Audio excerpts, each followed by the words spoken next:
ये 3 आदतें अगर आप में नहीं है तो आप हमेशा एक एवरेज स्टूडेंट ही बने रहोगे। टॉपर का सपना कभी पूरा नहीं होगा।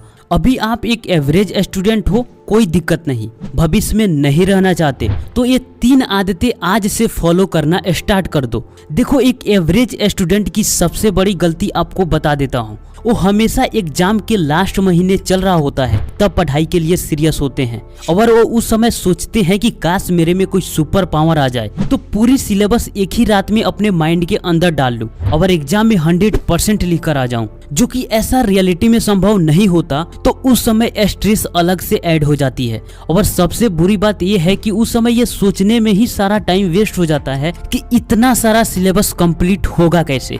और तब यूट्यूब पर वीडियो देखने का सिलसिला चालू हो जाता है कि कोई क्विक सॉल्यूशन मिल जाए ताकि सिर्फ एग्जाम पास कर लो, पर उससे भी कोई ज्यादा फायदा नहीं होता।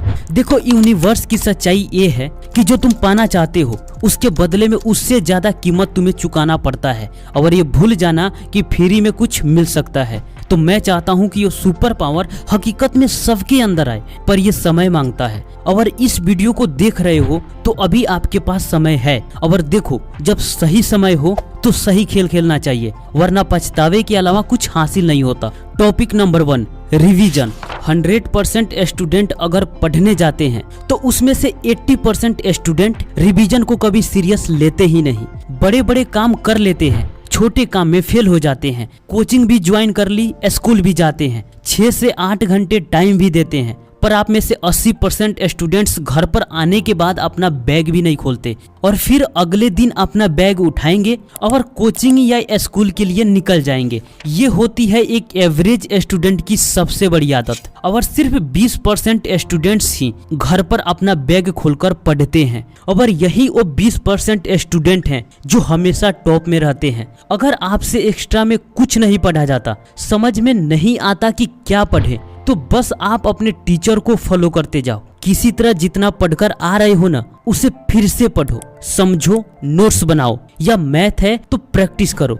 अगर मैथ हार्ड लगता है या मैथ में अच्छा स्कोर करना चाहते हो तो आप इस वीडियो को देख सकते हो, लिंक डिस्क्रिप्शन में मिल जाएगा। ये मैंने आपको मिनिमम क्राइटेरिया बताया है। देखो, जो स्टूडेंट पहले से ही अपना टारगेट 80% से अबव रखा है तो फिर वो कुछ भी करने से पीछे नहीं हटेगा, मेहनत करने से भागेगा नहीं और अपने मेन सिलेबस को जितनी बार हो सके उतनी बार दोहराओ। टॉप में जाने का यही एक रास्ता है। देखो, रूल के हिसाब से लास्ट मंथ रिवीजन के लिए होते हैं, ना कि सिलेबस कंप्लीट करने के लिए। क्योंकि मैं जितने भी ऐसे स्टूडेंट्स को देखा हूँ जिनका मार्क्स या तो कम आते हैं या फेल हो जाते हैं, उनका सबसे बड़ा कारण ये है, कैसे भी करके एक बार सिलेबस कंप्लीट करते हैं और रिवीजन कर भी नहीं पाते, तब तक एग्जाम आ जाता है। और जितने भी 80% से अबव स्टूडेंट हैं वो मिनिमम 2 से 3 बार और मैक्सिमम 4 से 5 बार अपनी क्षमता के अनुसार रिवीजन करते हैं। पर ज्यादा रिवीजन आप तभी कर पाओगे जब आप स्टडी को सीरियसली ले लो। अभी भी आपके पास टाइम है, कर सकते हो, पर याद रखना कुछ समय बाद ये टाइम नहीं बचेगा। अब यहाँ बात आती है कि रिवीजन तो कर लेते हैं पर याद नहीं रख पाते, तो आप इस वीडियो को देख सकते हो। इसमें कंप्लीट डिटेल्स में रिमेम्बर टेक्निक बताया गया है। तो स्टडी में अगर सबसे इम्पोर्टेंट कोई चीज है तो वो है revision. Number 2, kill your procrastination habit. कहा जाता है कि टैलेंट को मारने का सबसे अच्छा तरीका है कि आप काम को सिर्फ कल पर टालते रहो। एक समय के बाद आपसे कम टैलेंटेड लोग आपसे आगे निकल जाएंगे। आप टैलेंटेड हो, आप किसी भी टॉपिक्स को जल्दी समझ पाते हो, आप 2 से 3 बार में किसी टॉपिक को याद भी कर लेते हो। कुल मिलाकर आप पढ़ने में अच्छे हो। अगर आप पढ़ते हो तो आप अच्छा स्कोर कर जाते हो, पर आप सिर्फ पढ़ाई को कल पर टालते रहो।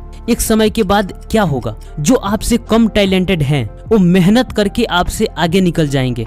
और एक एवरेज स्टूडेंट की आदत होती है कि वो पढ़ाई को कल पर टालने से चूकते नहीं। हम प्रोक्रास्टिनेशन तब करते हैं जब हमारे पास मैक्सिमम अमाउंट में समय हो। मान लो आपके पास 6 महीने हैं जो कि 180 दिन होंगे, तो आपके माइंड को लगेगा कि अगर इसमें से 10 दिन का समय निकल भी जाता है तब भी कोई ज्यादा फर्क नहीं पड़ेगा। ये 10 दिन खत्म होने के बाद आपका माइंड फिर से बोलेगा अच्छा तो अभी 170 दिन बाकी है, तो चलो हम फिर इसमें से भी 20 दिन निकाल देते हैं। जब हमारे पास 150 दिन बचेगा तब हम पढ़ाई के लिए बिल्कुल सीरियस हो जाएंगे, उसके बाद में हम समय नहीं गंवाएंगे। पर ऐसा होता है क्या? नहीं।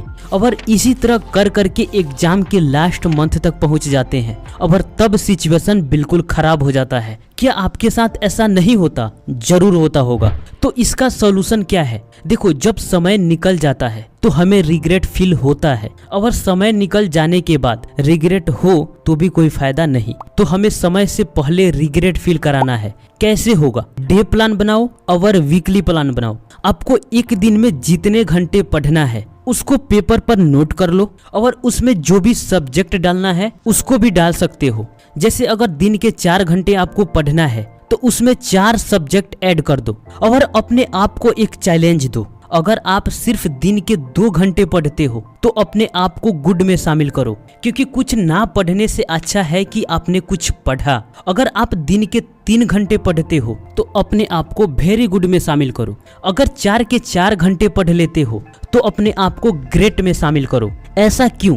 क्योंकि ये दिल से निकलने वाला मोटिवेशन है। अगर एक दिन ऐसा फील हो जाए तो फिर दूसरे दिन आप खुद पढ़ने के लिए बैठोगे। अगर आप 2 घंटा भी नहीं पढ़ पाते तो देखो कि आप ऐसा क्या कर रहे थे जिसके वजह से आपका 50% का टारगेट भी कंप्लीट नहीं हुआ। तब पता चलेगा कि अच्छा, मेरा टाइम तो सोशल मीडिया में गया है, गेमिंग में गया है, घूमने में गया है। तो इसका पछतावा आपको जरूर होगा, उसी दिन होगा। तो हो सकता है कि आप अगले दिन अपने टारगेट को कंप्लीट कर लो।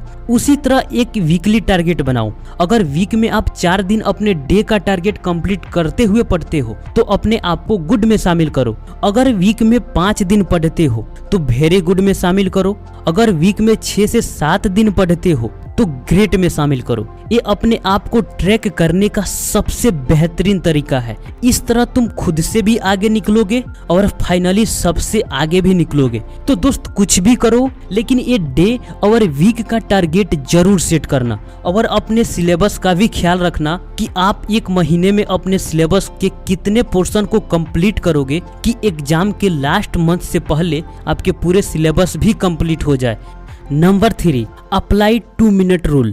देखो, हमारे मैक्सिमम काम इसलिए डिले हो जाते हैं क्योंकि हम तुरंत एक्शन नहीं ले पाते, स्टार्ट नहीं कर पाते। अगर स्टार्ट हो जाए तो फिर कोई दिक्कत नहीं। जब भी मन में कोई थॉट्स आए कि अब मुझे पढ़ना चाहिए, तो आप 2 घंटे पढ़ने के बारे में बिल्कुल मत सोचो। सिर्फ 2 मिनट पढ़ना है, या 1 पेज ही पढ़ना है, या सिर्फ 1 क्वेश्चन ही याद करना है। माइंड को जितना छोटा टारगेट दोगे उसे डिले करने का चांस 70% कम हो जाएगी। माइंड को बेवकूफ बनाना है, जैसे आप दूसरों को बेवकूफ बनाते हो। 1 सेकंड मेरी बात सुन लो। सिर्फ 1 मिनट का काम है, भले ही आप बात 1 मिनट करते रह जाओ या काम 10 मिनट का क्यों ना हो, आप दूसरों से तो मिनिमम ही बताते हो। तो जिस तरह आप दूसरों को अपने जाल में फंसाते हो, माइंड को छोटे काम की जाल में फंसा दो। काम स्टार्ट हो जाएगा, उसके बाद में आगे बढ़ना मुश्किल नहीं होगा। अगर आपकी पढ़ाई में डिले होती है तो ज्यादा चांस है कि आप अपने माइंड को 2 से 3 घंटा एक ही बार में पढ़ने का टारगेट देते हो,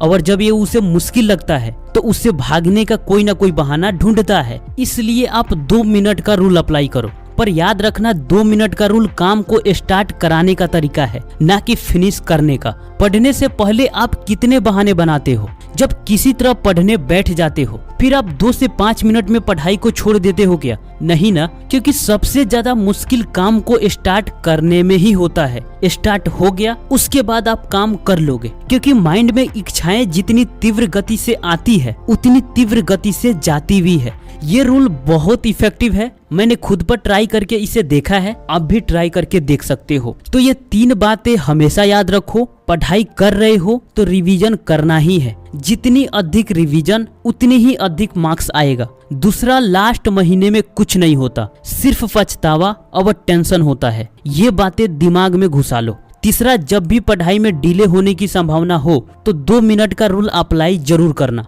दोस्त, कैसा लगा वीडियो कमेंट बॉक्स में जरूर बताना। मिलते हैं आपसे फिर अगले वीडियो में, तब तक के लिए आपका धन्यवाद।